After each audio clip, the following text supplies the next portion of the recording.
اعوذ باللہ من الشیطان الرجیم، بسم اللہ الرحمن الرحیم، اللہم صلی علی محمد وآل محمد۔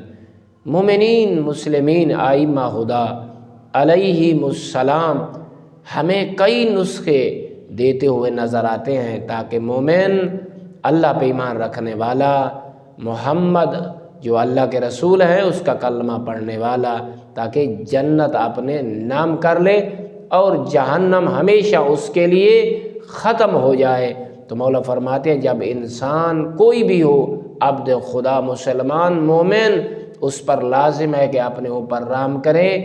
جب جمعہ کی صبح کی نماز پڑھے اس سے پہلے 3 مرتبہ اس ذکر کو پڑھ لے۔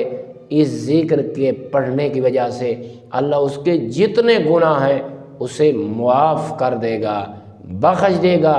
مولا فرماتے ہیں اگر اس کے گناہ کف دریا سے بھی زیادہ ہوں تب بھی اللہ اس عمل کی وجہ سے اس بندہ مومن کے گناہوں کو معاف کر دے گا۔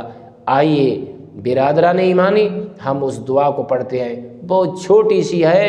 جب جمعہ کی نماز صبح آپ پڑھیں تو اس سے پہلے، فریضہ نماز سے پہلے آپ اس دعا کو ضرور پڑھیں 3 مرتبہ، تاکہ ہمارے گناہوں کو رب معاف کر دے۔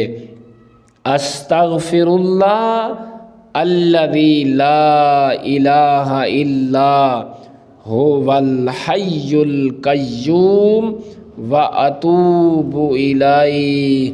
اب یہ دیکھیں مومنین، کتنی چھوٹی سی دعا ہے لیکن عمل کتنا عظیم ہے۔ ہمارے سارے گناہ اس عمل کی وجہ سے ختم ہو جاتے ہیں۔ والحمد للہ رب العالمین۔